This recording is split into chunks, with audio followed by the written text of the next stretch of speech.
What a pleasure of having you here, Mr. Shihab Hamadi. It's being our guest today. And I thought it's worth having this podcast, working with you in the past for 5 years, sharing our experience together, to share it with our audience and anyone to look into this podcast. I think it will be great and beneficial for them. So it's a pleasure having you here, and welcome to Unity Partners today. Thank you very much. It was I was looking forward to this interview, and I thought there is so much I want to talk about, especially with you. There are things that we had experienced that I think people can and would want to actually hear about, and we can share it together. Well, there are things that we might not share, not everything. but we'll try to share whatever we can. Yeah. And we'll do our best to explain our thoughts and the history that we got together. And I think it's going to be very beneficial for everyone who's listening. That's true. You have a wide range of skills and experience from Sharjah TV, moving to start with Shams as a director for Shams. And I had the privilege of working under your leadership at that time. And I count this 5 years the best time of my career working with you, and I witnessed what we have done and all initiatives, being proactive in the market, initiating a lot of things new. You are so versed in technology, and you are very you contributed to the portal we implemented there, and now you moved to Sharjah University, and is one of the leading universities in UAE as a vice chancellor for finance, HR, and all administrative support. And I'm sure with this experience and the story we're going to share with our audience, that will add a lot to them. So allow me just to relate back to our time together. I'll tell you what I enjoyed most. It is every day was like different day. Every day was a new day. And you're the one who highlighted the importance of having the technology as part of our business. And we worked together on a portal at that time, which was the same one replicated elsewhere. So we were part of the design from back end to the front end. What's make you think the technology is important for government sector at that point? Well, to begin with, of course, I've had the privilege to manage IT back in Sharjah Television. It was the corporate IT side, because we had also broadcast IT. And that helped a lot in trying to introduce new ways of doing things, how to focus on making more efficient processes, and trying to make the best out of whatever resources you have. And that's kind of how things started. And I got introduced to ERP systems and the applications that actually make our business easier and easier to manage, easier to actually run and make the best out of it. So that's how I started my, of course, the technology aspect from my own. Although I studied administration and commerce, so well, my enthusiasm in tech started when I was back in Sharjah Television, and grew from there. And I had hobbies before, of course, before I joined the job, the economics, let's say, in general, and the media industry. But of course, I started working on them and enhancing them and introducing such services and such solutions into my ways of doing things. And of course, I was trying to drive everyone with me to actually embrace those technologies. And that was like 20 years ago. So technology wasn't part of our daily business, or wasn't much, let's say, but there are so many trials, so many solutions that were already existing that I was trying to emphasize on using. And this is how things developed, and this is how Shams came to be the organization that you correct. And during my time, probably I joined like after you 2 years later, and I've been told Shams Born Digital. And when did I realize how Shams Born Digital is when the COVID hit, and we had like 10 days to look to our system and process, say, okay, how much we are digital. And we identified at that time we are 97%, was like a few things about DocuSign and etc. And I remember during the lockdown, we were printing license, getting all approvals. And the credit definitely go to you, Your Excellency, because you're the one who started this. I came, the system was there, and we start enhancing that together. Can you tell me a little bit more about how, because you realized that back in 2017, now people talk about technology, AI, and etc. Yeah, the planning the establishment of Sharjah Media City Shams was started actually 2015, and 2016 was the initial, let's say, the actual plans that came to life and that actually make things go forward. So during this, I was always focused on four main pillars. One of them was technology. So this is how Shams started. This is the strategy of Shams. So and I was asked many times, well, this is a licensing organization. So what technology has to do with media or with licensing or with any kind of governmental unit? And I thought, well, for me, that's logical. This is how it should go. This is what we should be actually focusing on. And this is how we can drive business forward. And yes, as you rightly mentioned, we started digital. We started focusing on how whatever process we needed, whatever transaction we needed to introduce to this platform, how can we make it born digital? How can we make it 100% paperless? So yeah, and this is how things started in Shams. You joined a little bit later than that stage, but during this, everything that we did was based on how to make it digital, how to make it. Of course, we needed to move a little bit faster, but maybe technology was there. But of course, to adapt to this technology and make it work with you, when there was no one who attempted this before in your line of business, it was a bit taken longer. So we started working some kind of a hybrid system where paperwork and digital systems work hand in hand. And we were the first in Shams to introduce the QR code verification system. And that's something, and I think this is across the board now. But of course, we were the first, and this was done in 2017. So it's the first year that we established the platform of Shams. We introduced the QR code verification system. So that was one of the initiatives that people started copying from there on.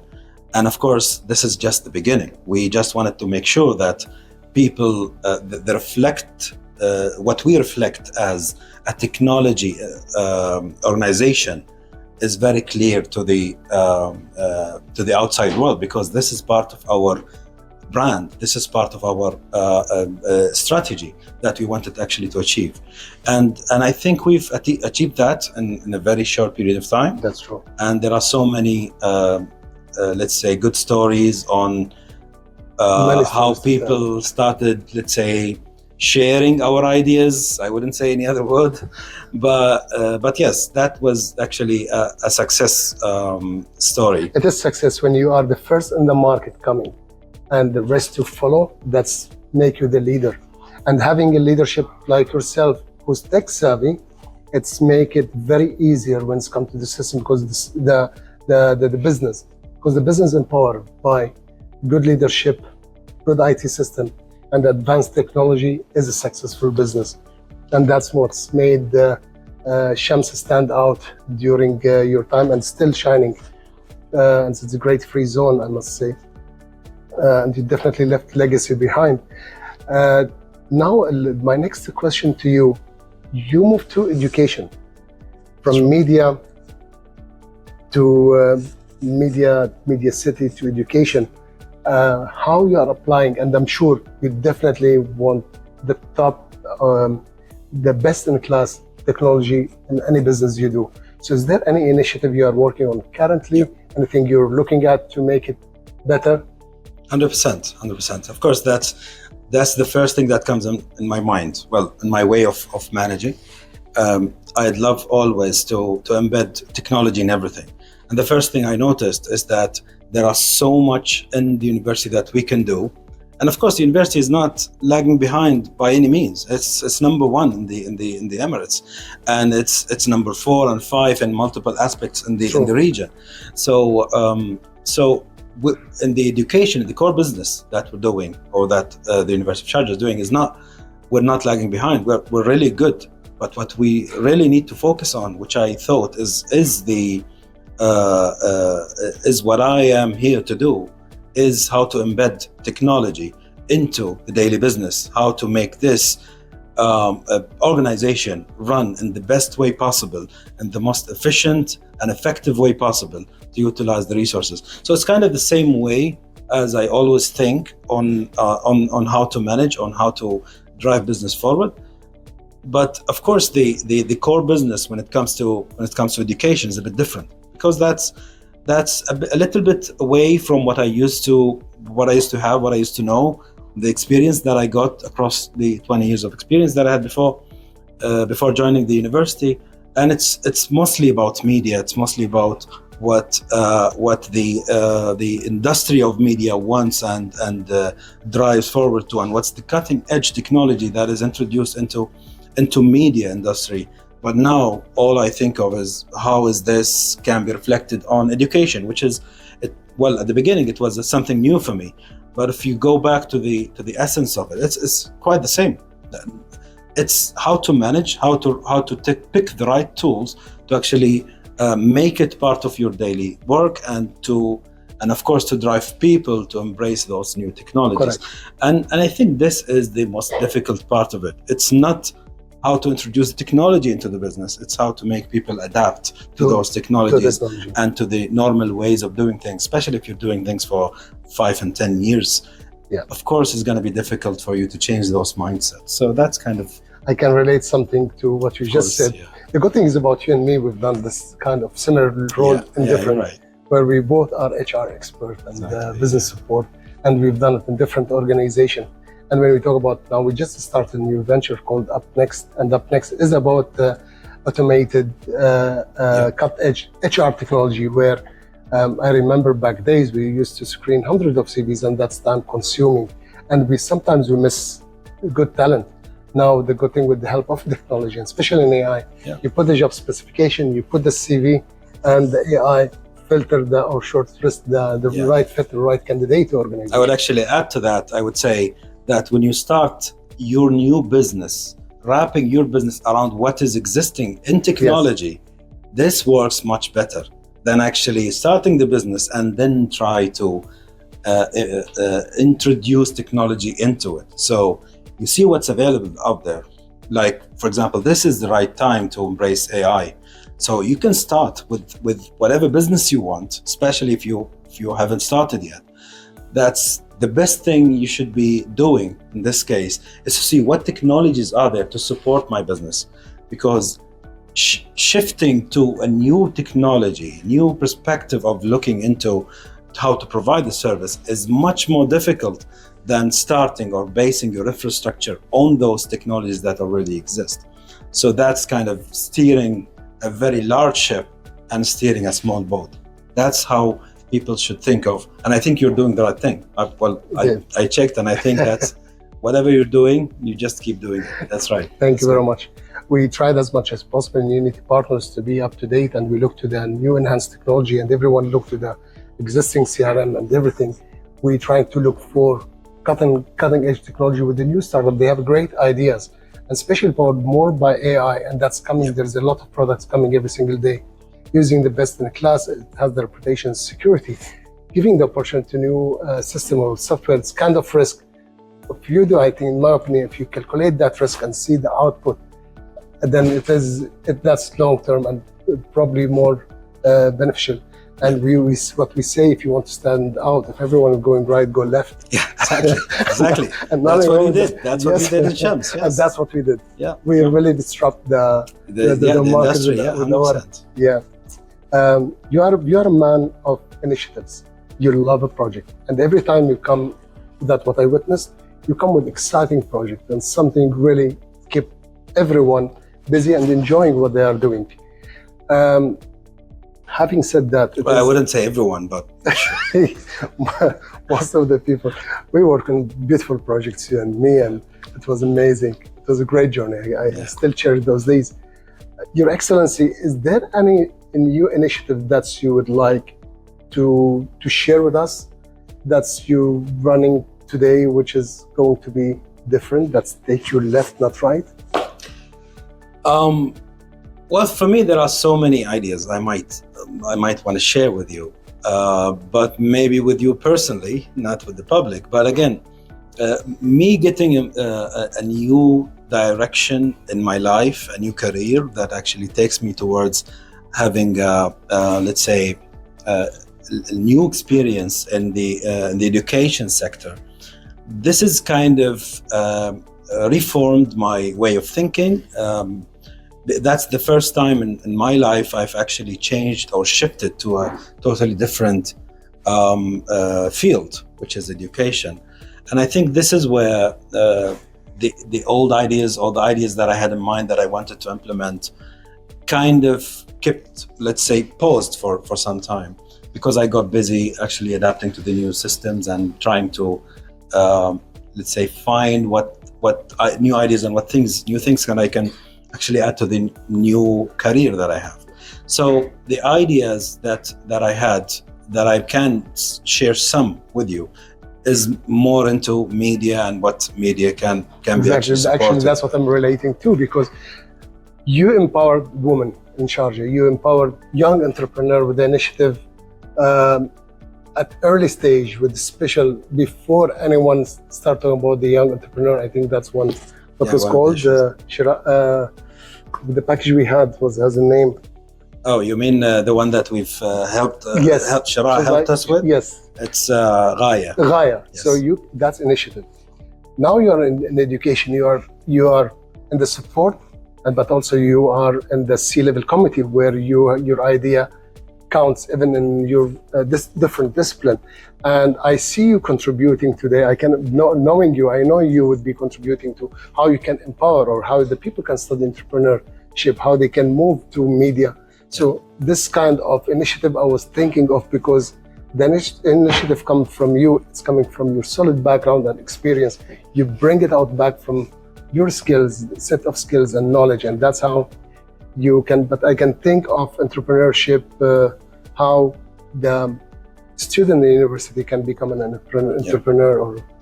I grab any idea that exists. Yeah. So we just talked about AI, right? So yes. You know what initiatives Shams took in AI perspective, and even though I left Shams a year ago, I'm still working with Shams when it comes to AI idea and implementing some, because it was kind of a baby for me that I've actually created in Shams, and it was a new initiative. It was something that I wanted to build on. It was something that I wanted to actually grow and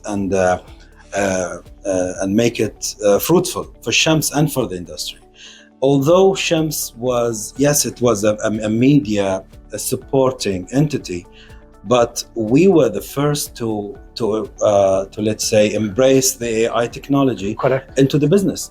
And there are so many things that the potentials that this department that we've created in Shams could have served. I'm not sure what the status is now, but I can follow because I'm still consulted in this from Shams' perspective, and also I have my own ideas that I can share with them. Yes. But again, I'm not sure about the whole direction of that department now. But there are so many projects that I had in mind that we could have done. So one of these ideas was how to make everything that we used to know about government services be part of an AI platform that actually can go back and forth with you and actually generate paperwork for you and make your life much easier, just by telling you exactly what you want and what you need and how to make things happen. And the next level, or the next layer of that, is going to be integrating with government entities and government services to actually start triggering transactions and make those transactions, give feedback with either paperwork or actions that is done through multiple platforms. Of course, that's going to be integrated with this system. It's a much larger idea that we haven't seen implemented yet. It's kind of risky because of the security perspective from IT, but again, I don't see any problem of looking into this as the future, because that's kind of how things are happening now. So you wouldn't interact with humans, although human jobs will be there, always there in the back end, but the AI is gonna be the face of every department, and it can be a very let's say easy experience and easy way forward, and it can handle so many requests at once that would be saving so much time and effort, and of course struggle that people face when they come towards getting services from the governments, would say, or any other company. As I'm going to elaborate here more as well. Before you left, and at that time we spoke about very exciting project, and I wished to see this project coming to life in any free zone, and I'm sure that's coming one day.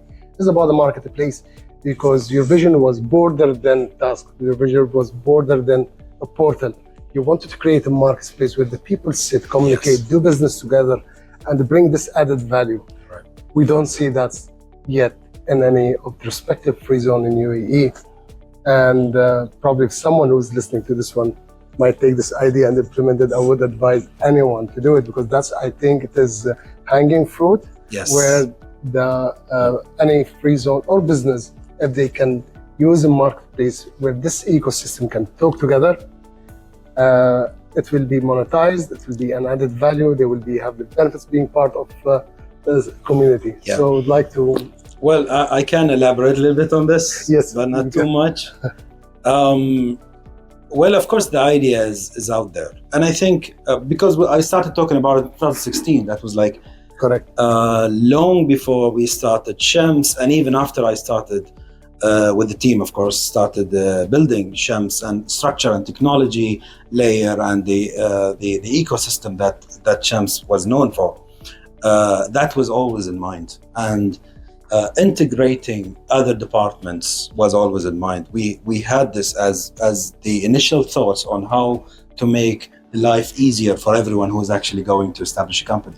Not only that, we wanted to create a layer of services that companies can benefit from the moment they get the license. So as we always say, and you repeated this so many times, that our job started after you get the license, not finishes when you get the license. So and that was actually a true belief that we had in Shams, and everyone believed that, and we always kept on emphasizing on this idea, and we did actually act upon it, and with the help of you, of course, because you were managing everyone else in the community of Shams. So the idea was that once you do have some kind of a platform that gathers everyone in one place, there are so many things you can do. True. To start with, those companies, there will be initial needs for those companies, especially those are entrepreneurs or startups who are just starting, which usually is the case when it comes to free zone companies.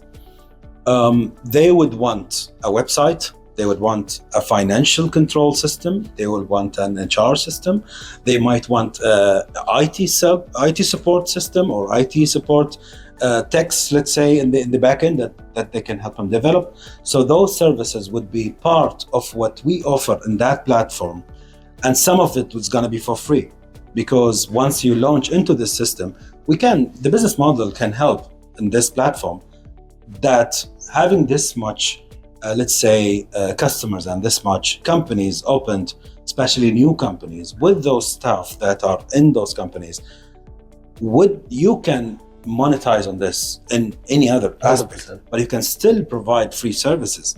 So imagine that you have that kind of companies, that kind of number of companies that Shams had, and maybe open it for the other companies that might jump into those opportunities and offer those services for free at a certain level, and then you can maybe subscribe for a better service, for a VIP premium service, any kind of another level of upgrade that you can go for. So I've kind of shared the concept idea, but the thing that I found in the while people are kind of talking about this, there is very little that I saw from the market perspective that people have the know-how to actually have all this into one place. The thing about building a platform is not only a developing skill or like knowing how to write codes for Java or whatever. It's not about that. It's about how to actually bring in the right idea and try to link it or integrate it with a system that works with everyone else, that you can introduce government services within it, that you can introduce licensing, that you can introduce visa and accommodation into this kind of system. So people's lives are dependent, can be dependent on the system, because it provides them with an easy life, an easy way forward, hustle-free kind of platform that you just focus on your core business, because everything else can be handled because it's repeated. It's just the same thing over and over again. But people get bothered with this stuff and forget the core business, the thing that they actually established the company for. And this is the major reason why small companies fail, because of the logistics that comes within the first few years of opening a company and of establishing your let's say existence in the economy. And again, while you have that service, you not only have that platform. If you are a member of that platform, you not only have those services supporting your business moving forward, you have access to a community of tens of thousands of companies that can actually help you establish your own by providing you with services. So we can take IT support companies to help in other companies, support them in IT perspective. And you can take marketing companies to help other companies, to help them in marketing, and so forth. So this is kind of the community that we wanted to let's say establish into this platform. So it's kind of a self-going, self-rolling platform that can actually grow within. That's kind of the whole idea. I stole your idea, that's why I brought it. Fine. You're free to do whatever you want. What we did, being an entrepreneur, and I learned a lot from you, and it's the idea, there's plenty of idea comes. Also, when you see a good idea and say, okay, there's opportunity to implement it, why not? Allow me just to share with you my experience and how you helped me, in fact, to grow my business today. So at Unity Partners, what we did, we built 7 different ventures, and which is everything is around services and corporate services. So we had the relocation services and immigration, tax and accounting, HR, training, learning and development, quality assurance, IT. Then we decided, so why are we doing this? So let's merge everything together under one umbrella. What we did, we built something called Jumbo Jet strategy. You have first class, you have a business class, you have economy, so you cater for all. We help everyone, and we have one-stop shop. Having said that, it is what I saw missing here in this industry is most of the companies in the market, they go for business setup, tax and accounting. And yes, what's happened after the business setup and tax setup? How really we can support and genuinely help and restructure and give a proper advice and consultancy to our clients. So what we did at Unity Partners said, yes, that's going to be, we will have only 2 departments from a human resource perspective. So we created only the consultant and the customer support team. Yep. And we separated operationally. So we have 2 points of contact. Now we took this one, and now we're busy building the portal for that one to make it more automated, for eventually to help our client and ecosystem to be in a kind of marketplace platform, but in the size of corporate service like Unity Partners. Yeah. So perfect. Thank you very much for the idea to help me. Of course, I'm ready to help. You have expanding. Thank you very much. 100%. I'm coming to the next question now. Yeah. One of the initiatives you initiated, and that's address performance, address leadership, address reward, address almost everything. I have 17 years of HR background. This first time I've seen it, and that's what I learned from you, is managing by objective, and the way how you put it forward, an automated way when you introduce Injazi as a KPI. That's require leadership and require bold decision, which is you are one of few leaders that I know who can make the bold decision, and that's disrupt the market. What makes you as a leader to come with this initiative, and can we share with the audience why it's important? Management by objective from HR perspective is important to any organization. Thank you for the question. That's a really good one. Well, to start with, of course, any management or any leadership would have their objectives clear for them. They know exactly what they want and when they want it. The idea of you introducing a system that actually drive your strategy forward is crucial for every business. Correct. The thing about, I wouldn't say the failures, but the obstacles that people face is how to project this strategy into your workforce and how to make people embrace those strategies and actually align with it and make themselves work towards it. How to be part of this family that actually drives everything or make all the forces channeled towards having that strategy. So the idea of Injazi, which is a software that we've had a partner to actually create for us, we called it Injazi. It's a title that we created. They gave us the initial, let's say, start framework of the system, and we've customized it in a way that we thought is the best. So the idea was that we already have a strategy, and we wanted everyone to know what the strategy is. We wanted everyone to be aligned, to be a believer in that strategy, and to have his way of adding to the strategy, be a valuable member in the team, in the family. And that's how everything started. Actually, this is part of my way of management. I wanted everyone to be on board.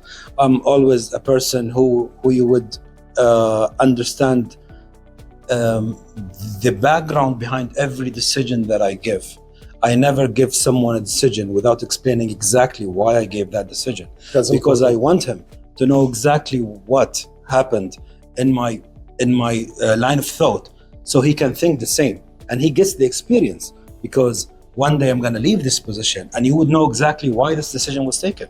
There are so many decisions that I'm deviating a little bit here, but that's an important piece of information I want to share, is that there are so many decisions, so many, let's say, rules and policies and bylaws that exist, that those who force them or enforce them, they don't know why they exist.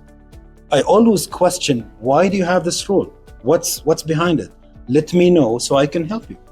Because I cannot just enforce a rule that makes no sense. Correct. So tell me what the sense is, tell me what the logic is, and then I'm going to tell you, yes, that makes 100% sense. And people, once they understand this, they will side by you and say, yes, we know why this rule exists, and I'm going to support it. I'm going to enforce it as much as you do. So that's why every decision has to be supported by information. You have to share your knowledge, you have to share your experience. Why did you take that decision? And why people should embrace that decision. So this is what happens when you do the exact same thing in implementing your strategy and objectives. Because when you build your way around doing things, by bringing your people on board and telling them, this is where we're going and this is how we're going to do it, and you can actually share, not only share, you can make them part of the decision making by telling them, what do you think?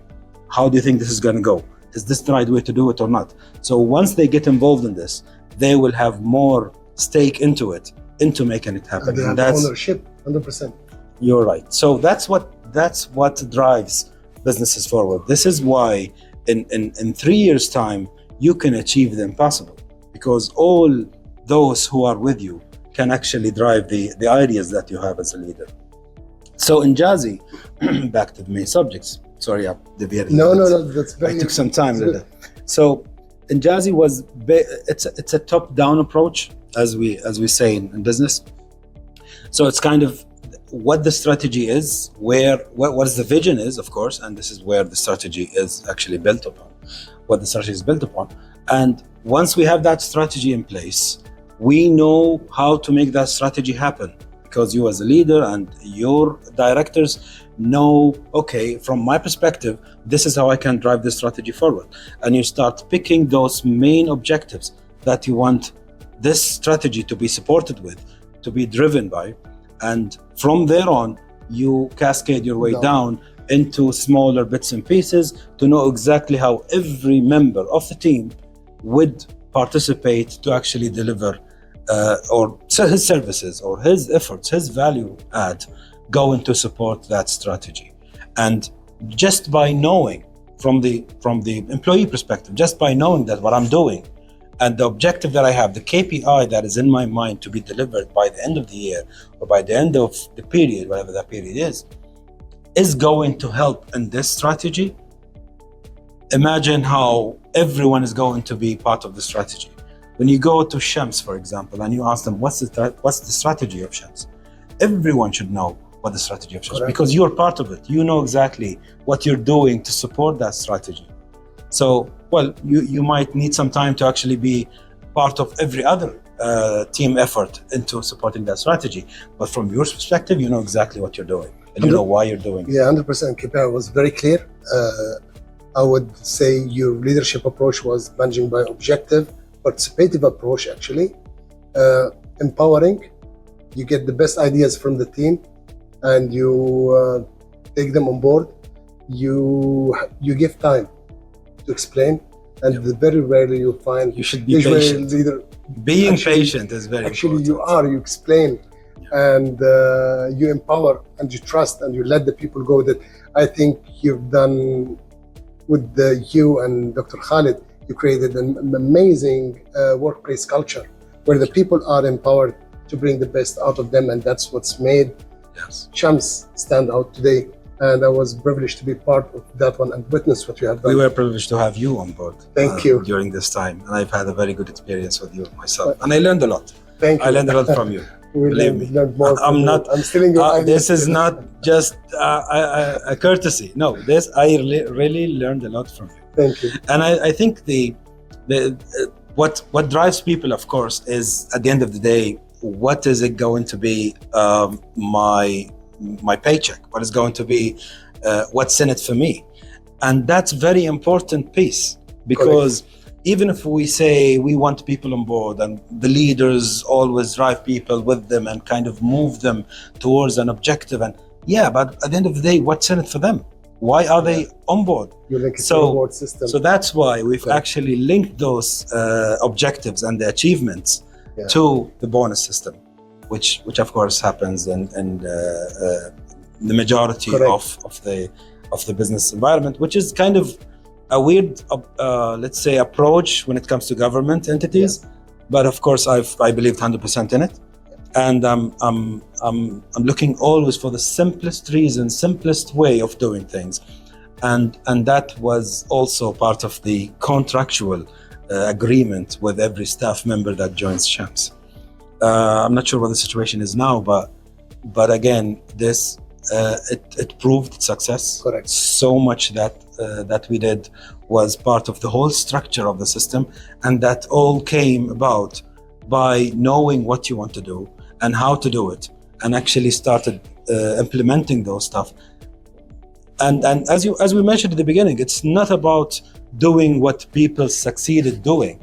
No, it's about going in a different direction and simplifying whatever people know about things and actually making new things happen. And most of the approaches that I had in Shams, that we had in Shams, of course, you joined later, was about questioning everything and asking, why is this here? Why does this exist? And why do we have this rule in place? So when you know the reason behind it, you will definitely find another way to do it. And if there is no reason, why does it exist in the first place?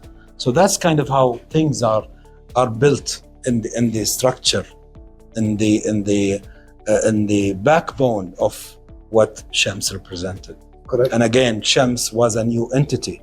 That was a very huge privilege that we had before. We had no legacy that we're carrying. There is nothing to move. As I said, it's Yes. not a big ship.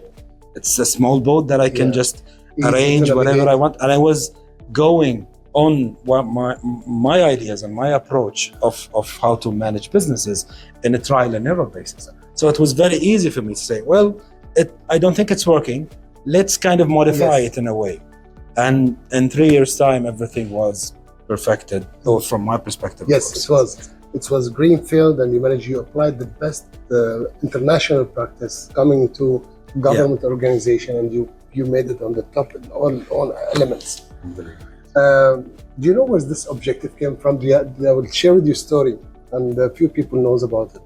During the industrial revolutions, someone had a factory, I don't remember the name. The owner of the factory, like in his 80s, working with his estate. There's a place where they do the production and they put it in one place. All what he did, he was just walking, making a circle around those boxes. He just made it a little bit bigger and he left. He drew like a circle in his stick on the sand. Mhm. So the people start asking questions. So what that's mean, what he meant with this action. So everyone, they start talking, say, okay, maybe we need to increase the production to fit in that circle. So the production increased by 20% ultimately. Because this old man, I don't remember the name, he created a KPI by just stretching their ability a little bit. Yes. So people, you can get the best performance by having a clear objective, the clear KPIs. And that was very clear. Right. People ask themselves, they get the answer by themselves and they achieve it. Nowadays, it's a system, it's cascaded down, it's broken down. And what you did also beautifully is you created the committees and subcommittees to support those objectives. So it was there, live, managed on daily basis, reviewed on quarterly, and that was motivated the people to achieve. And I think that's very important. Now that will bring us to the next question, which is about people. Both of us, we believe in the human capital and how important to the business. And I always say to leaders in our business, you are as strong as your weakest link. So your weakest link should be better version of yourself. What do you think is the human capital now? We spoke about the AI and we spoke, can AI replace people? What about the human capital who have natural talent and natural leadership capabilities and have the potential to grow? So how do you think it is, from your experience in the back, your experience today, what you're doing, how do you develop people and how do you manage people performance and make them as strong as you are or better version of ourselves? Well, I have two ways to answer this question. First is the manager view, and Yes. second is the leader view. So I kind of mix both. Okay. This is my way of Fair enough, thinking. yes. So I would, let's say, answer some questions, but I wouldn't refer to them as management style or leadership style.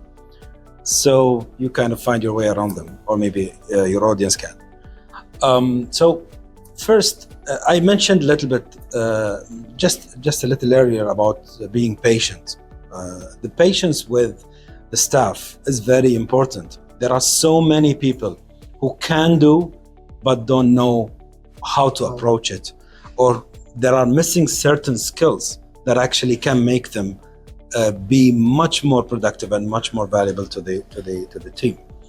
So being patient with people is crucial, but before you even get to be patient, I'm saying this because every field you get into, there are already people existing in those. It's very rare that you have to select every member of the team. So I mean, unless if you open your own business, that's true. But if you are moving to a different job, usually existing people are there, and you need to manage your way around them. So So if you are actually selecting your own people, then you have to select carefully. And I think you are an expert in this. And I can learn from those experts like yourself to how to know how to select the right people and from the get-go.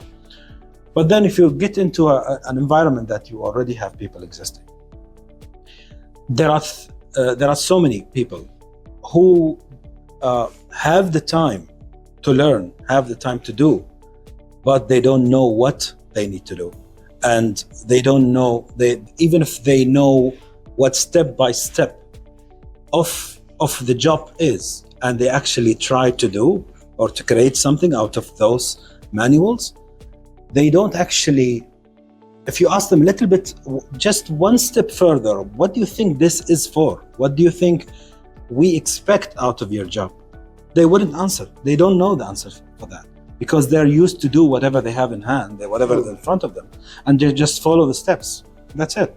So this is where you think that people are not performing well, because there is one layer of knowledge that is missing from those people. So you need to get everybody on board and say, this is why you're doing the job. Maybe you have a better way of doing it, but you're just following the steps. Correct. So you kind of trying to do your job because at the end of the month you're just getting your paycheck, and that's not the idea. You're here because you're serving a purpose. The purpose has to be done through a way that we created, that we thought is the most efficient way to do it. But if you are here for a long time, you should be participating and giving us the ideas of how to do it better and how to do it faster. So regardless of this, we're getting more into details, practicalities in here, but the majority of the problems of let's say the staff is that they don't get themselves involved. So the leadership have to get them involved into what they do, have to make them believe that in the product that they do, because they know exactly how to make it happen. I'm gonna tell you how to do it, but you can do your best, work your way around it, and make more out of less if you want. And that's kind of how I, let's say, started my life. I've been given as a junior staff member ways of doing things, but I've never stuck to them, because I don't like sticking to things that doesn't make sense to me. So I always go and say, why do you do this? I have a better way to do it. I have a new software that I heard about. Why not I introduce it to my work? And this is how you start growing. And this is how you differentiate between good members and bad members. So after you just make sure that people are on board and know exactly what they're doing, then you started, well, I don't think he wants to get involved. And because there are staff that will definitely just, no, just tell me what you want to do and I'll do it for you. Don't ask me to get involved. Don't ask me to be, I just don't want to get bothered. This is not a team member that you appreciate being around, because he doesn't believe in a job as a value add to the company or to the role that you're creating. He's just another machine, which is not what you think people are. Then why don't I just replace you with a machine or with an AI? So if you are a human really, and you know you can add value, you have the chance to do that. Allow me just to add something to what you said, which is it's absolutely correct, because the scientists found the people capabilities when it comes to leadership of doing the job physically. It is divided to 4. This is called quality, service, best practice, and strategy. And everyone is good at something. So, and as you rightly said, when you do the job evaluation and job design, and you look to everyone's capabilities, you will find people very good in quality. They do the job as you're giving them. Then you will find that the second they say, you know what, I start analyzing things, and they start analyzing and link to something else. They move to the service, and then you have the best practice, which is those that are really the leadership, where most of the leadership is sitting. Right. And then those, they start not only linking, also delegating and setting objectives, etc. And then the strategic leadership, which is, in my opinion, those who plan for 20 years ahead. Yeah. Someone like yourself who did something, who saw it coming in 7, 8, 9 years. We believe from a human resources perspective, all people are important, and everyone have a passion, and everyone Yes, they want pay. They want to be paid. They want to be rewarded, and etc. But certain people, they are good at what they are doing. Yes. They don't want to move. So we don't really push them. That's their comfort zone. And the comfort zone, in my opinion, is not bad thing. Comfort zone can be as good things. But they do it, and they do it perfectly. It's spotless, no mistake. They can enjoy it. Yeah. There's people, they cannot sit in one place. For me, I moved myself in this chair like 15 times. People Yes. are different. So You're right. yes, But I think the idea is that again, if you don't get yourself involved, yes, fine. You're like a machine. You can do everything perfectly. That's fine. That's good for you. But if you want to be part of this, if you want to grow, if you want to be the leader of what you do, Yeah. Don't you just want that? Don't you want to get promoted? Or do you're happy with the salary forever, as ever as it I goes? will add one thing. I don't think that's. Allow me just to do one thing. Yeah, please go ahead. When you go to the gym and you're lifting weight, Yeah. the first 10 repeats doesn't count. The one that's counted is the extra 2 you do. Yes. And I always say, if you do your 100%, you're doing your job. All what you need to do is the 1%. And the 1% that's where you build The your extra. muscles. And there's where you stand out. So doing the 101%, Yes. take you to the next level. Absolutely. And there's some people, they reach to the place, it is the suit, it's too tight and bigger now. So they need bigger jacket, they need Yes. bigger You're right. outfit, right? Absolutely. So you need to give them, they You're need proving that the point. opportunity. Yes. So yeah, and it's not only about that. If I'm interviewing you for a different job, let's say you just wanted to shift. The environment didn't help you think you're doing too much for too little, so I'm finding a new job. So now I'm let's say hiring someone in HR, for example, and I'm interviewing this guy or girl, and I'm asking certain questions about what they understand about HR and what they understand about their job. They're very perfectly explaining the process that they do that may or may not match with what I want from the job that they will be hired on. Yes. That's okay. But if I ask a little bit more and say, okay, where do you think this leads? Where do you think this goes? What happened? And if you start the interview, you say, well, he has or she has 10 years of experience. Well, 10 years of experience, knowing only what you know, not even one step ahead or side to side, know exactly the process that you get to do for 10 years. Not even, and whenever you ask about anything, no, it's not my job, let's say. They will say, no, it's not my job. This is something we don't handle. So it was beyond our job. That's fine, but as a member for 10 years in a department, you don't know what the rest of the people do in that department. You don't know how they do it. You don't know what the objectives is. And that's weird. So you have 10 years of 1 year of experience. So you repeat the first year of experience 10 years. So yeah, you are an expert of 10 years, but for an experience of 1. So what's the point of 10 years of experience? So you are losing yourself into this job if you are not learning beyond what you're given.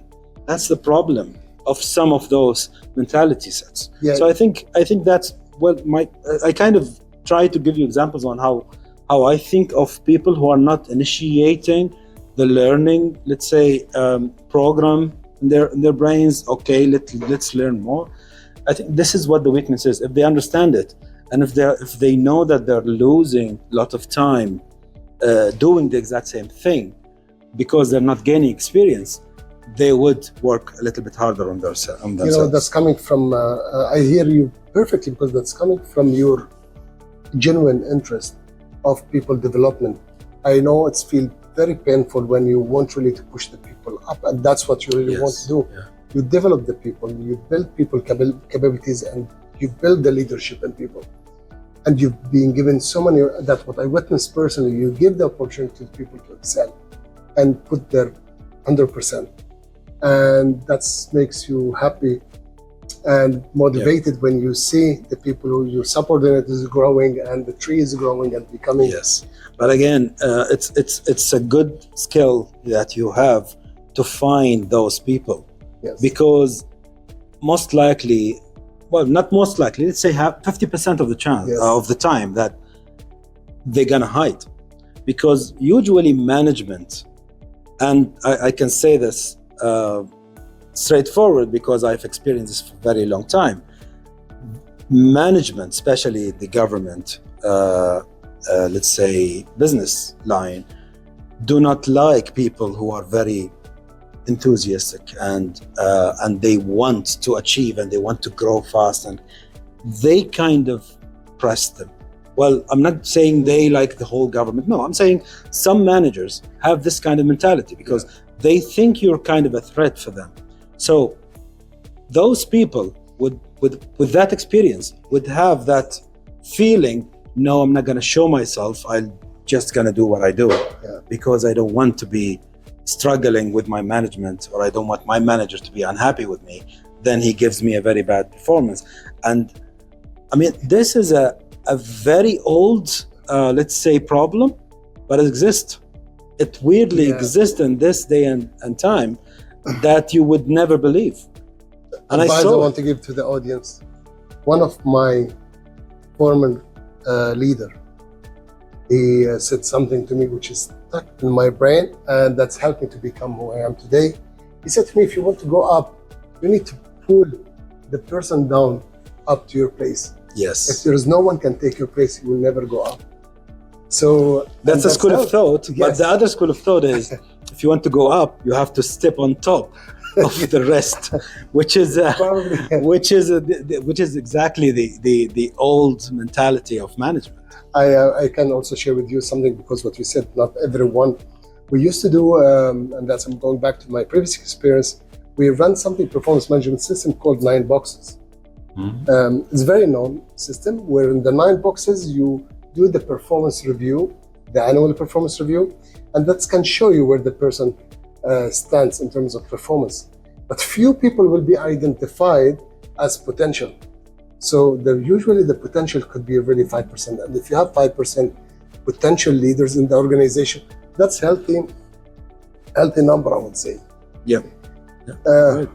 I think the idea of you being, let's say, establishing the ways that people know how they're gonna grow and what makes them succeed in their job is actually good for you and good for any manager. Yes. Because if you are a good manager, you know how to manage people and make them do more. So then you will grow before they even start thinking about your job. So don't be afraid to give them the platform to actually do better. And I always say, and I think we've talked about this many times over, bad managers will only hire worse people, and good managers will hire better people. You will always find people who have. I'll remind you what we used to say, the first class will hire only first class, and the second class will hire third class. Yeah, exactly. That's it. So good hire good, but bad hire worse. So that's kind of the, yes, exactly. You're right. Right. So again, it's so many complications where we are not talking about systematic, let's say, literature or whatever. We are saying that out of experience, this is what you see from people. People need to know. I'm always, and you know me, I always speak in the level of the public. I don't say stuff out of scientific, let's say, literature or books or whatever, because I understood it by living it. And that's kind of how people understand you. Because whenever you start talking about this kind of stuff in a way that you say, this is what researchers gave you, and this is what the study says, and this is what the questionnaire brought back or whatever, you start losing interest because you don't feel close to that kind of information. Yes. But when you sit with someone who's sharing his own experience and he's telling you that this is how people are actually want to be handled or want to be managed, and this is how managers think of those people, you started relating to this and you say, yeah, I think I can feel that. And that's very important when you start speaking about your experience. You don't want to get involved in such researches or whatever. You can do your own research. You have the internet. You just go and Google whatever you want. It's not about you researching or trying to prove your points. I'm sharing with you some of my experience. If that's helpful for you, that's good. If it doesn't, then you should think of what makes your life better and how to be a good manager, how to be a better manager. But don't think that it's only when I find someone who's doing something and I do something exactly the same, I would succeed. There are so many variables in this equation. You cannot just copy someone's way of doing things. Even if it's in the same industry, even if it's the same job, it doesn't work like that. There are so many variables, especially when it comes to people. So yeah. I know what you expect from the people who reports to you. You are perfectionist. The Yeah, time I I am. work with you. I am. But I mean, that's people take this negatively, right? Yes. And you think that's kind of you never like anything. You never get satisfied with anything. Yeah, but I have a bar. If you can reach that, I mean, I cannot reach my bar, because if you don't have a 10 out of 10 bar that you cannot reach, you will never develop. You always have to raise the bar. 100%. When you ask people, what do you think you rate yourself, or you give them their evaluation and they evaluate themselves and they give themselves 4 out of 4, then there is no chance for improvement. So how would you think this is perfection?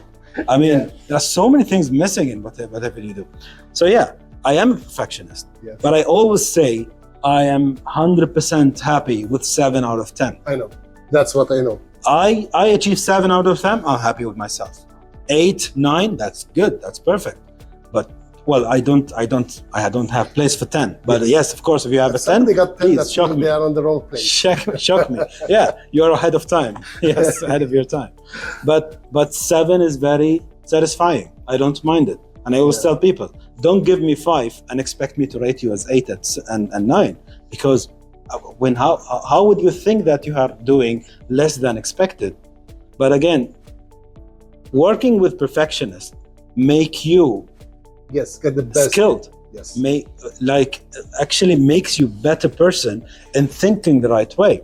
I wouldn't say that in every perspective, but from my perspective, from my experience, I know how to be a perfectionist. But if someone else is talking about your job, which is not my expertise, and I'm telling you, why did you do it this way? It should have been done this way.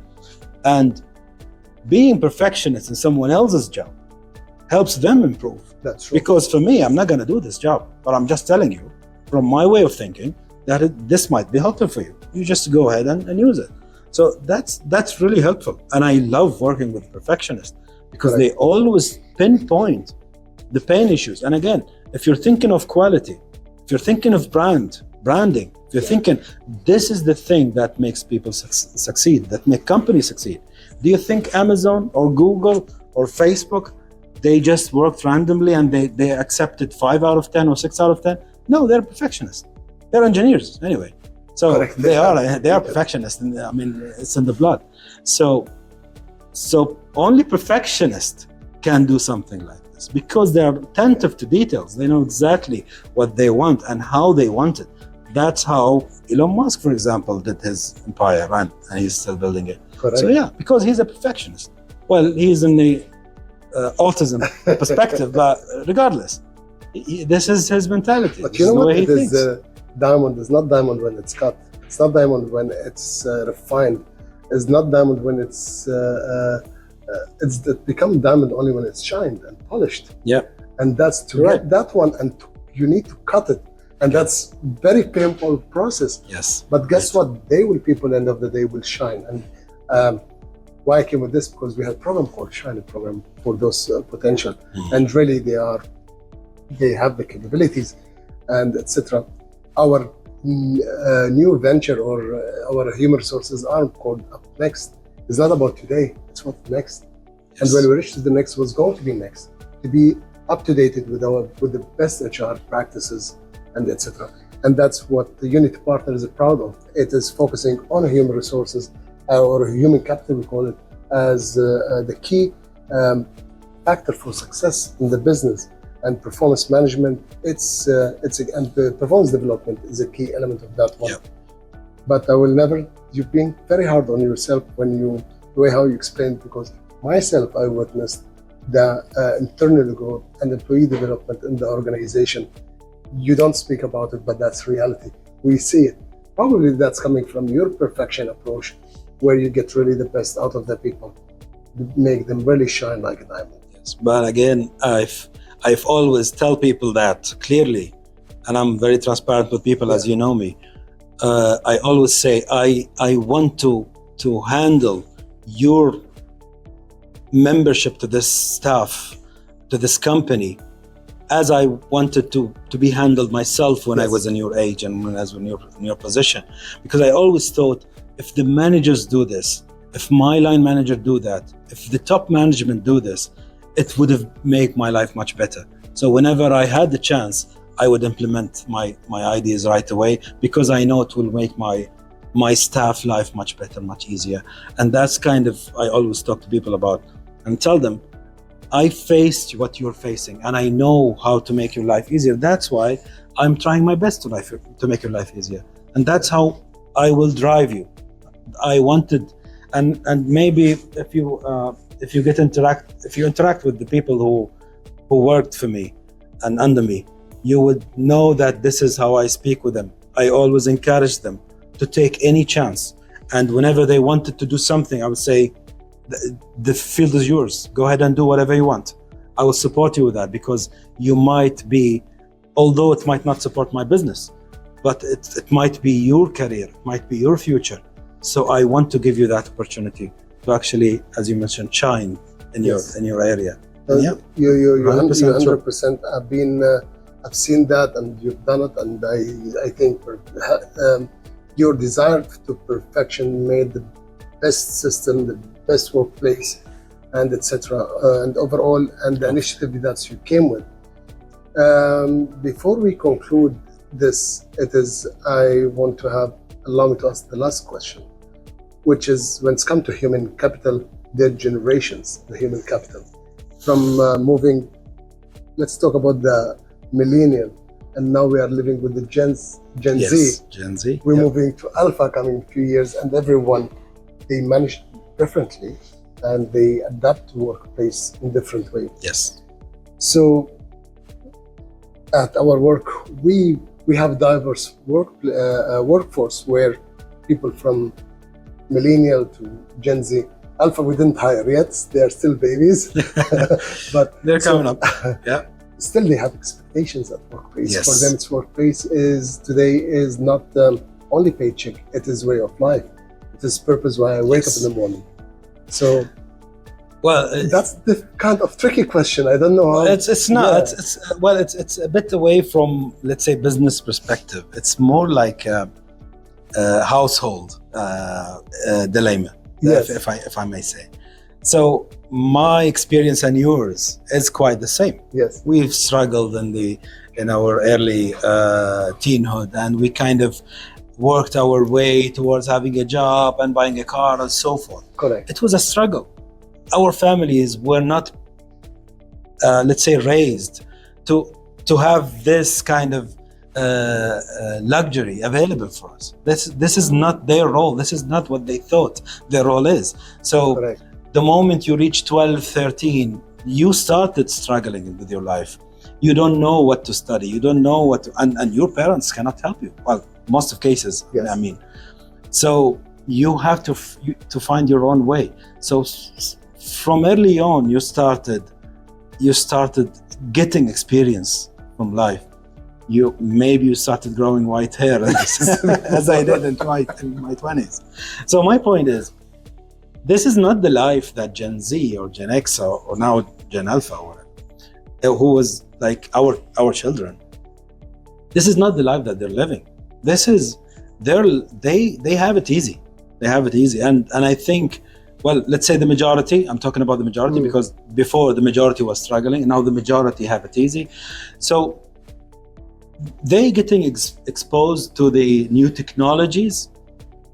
I don't think it makes their life better, and I think it makes it worse, because what's happening is that we got exposed to technology, but it was in the very early stages. Correct. We learned on the go how to use that technology, because it was only those who are deeply studying and working and actually have those part of their life needing to learn those stuff, getting to know it. But now it's available. You have no struggle doing anything. We saw the technology, the era starting. Today, if you tell your kid about the flip desk, or what the flip Yes, yeah, it is. Yeah, exactly. They don't know. But all they know, I mean, even my kids, when they come to me asking about very little stuff, like why the sound doesn't come from my speakers in my laptop. Well, find your way. Try to solve it. At least go to YouTube.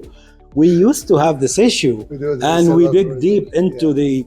I don't know if my generation would know the Reg Edit, and then well, not encyclopedia. Well, maybe if you were privileged to buy one, but usually we didn't have internet in the first place when we started. That's correct. It was very slow, and it was very. I mean, yes, 1994 was the time that internet started coming to this area. Maybe earlier, but it wasn't access. There was no much access for the public. But you don't have. It wasn't a source of information of such stuff. There was no YouTube. There was no kind of step-by-step on how to do stuff. So you go to help, which is something this generation never sees. And what is help? What's help? And now it's when you click help, it takes you to the internet. Oh yeah, it's their website or whatever. But now you just go to YouTube and you just ask for whatever you want, right? So because you have this, although the new generation is so much into the new technology, but they are just end users. They are never super users or experts in actually doing anything about it. That's the problem. And when I sat with my IT team, for example, when I meet them, I always tell them that my generation and the generation came after me are those who know exactly how things work from the back end, because the next generation only saw the front end, because the back end is automated. You don't need to worry about them. They fix it themselves. It happens. So it's not like a magic thing. There is something that happens in the back end. Those who worked on perfecting those aspects of that technology did the worst and did the best and the worst in the same place, because at the same time, because they wanted to have your life easy. They wanted to make everyone's life easy. So they know the best. And those are the generations of me and you and whoever came after us. And the more generation coming up, the less they get involved in technology, although they think it's the opposite. It's not the opposite. That's so correct. Even those who were not involved in technologies, and from the beginning, they know that Windows, for example, needs to be installed in a PC. And we used to have some disks or so. Yes. And although most of us will just go next, whatever, and then it gets installed. But you understand how the PC works now. It's a software that actually runs other software. So it lies somewhere on your PC. It's like and there is something called BIOS. I'm not sure if people are aware of that, but I'm talking about the Windows computers. Yes. So it's kind of, because you know how this got developed, you understand how PC work. But those who know only Windows, they don't know that there is a back end of it. They don't know that it's a platform, it's an operating system on top of an operating system, on top of a BIOS or whatever when that is. I'm not very technical in that aspect, but again, there is something in the back that you never heard of, because, well, why bother? Correct. And that's why you cannot trust that they know. You cannot. Yeah. And again, taking it easy, making your life easy, this means you have much less experience doing everything. And especially now they're relying on the new generation. It's more about ChatGPT and that's take from them the thinking process. Why I should think, I can ask ChatGPT. Yeah. And they will become, like for us, we used to memorize numbers, now we save numbers. I remember now the numbers I said 20 years ago. I know them by heart. Exactly. But now it's just you don't care anymore. Correct. And that's could be the disadvantage. Yeah. We have so many to talk about in this I know aspect, that's. but I don't think this is the I right think we time. need to have another podcast Maybe, about it, maybe we'll see. especially We'll about this. Thank you very much for. Thank you Coming for having today. me. It was a very nice experience. It's a great chat, a great output from a natural leader like yourself with Thank wealth of experience. One podcast is not enough. We will see how it goes, and then definitely we'll go for the next one. Sure. We'll invite you again. Sure. Thank you. Thank you. I'll be happy to come anytime you want. Thank you, Your Excellency. No problem. Thank you very for much. being with Unity Thank you. Partners and sharing your experience with our audience. Of course. Thank you very much. Thank you very much. Thank you for having me.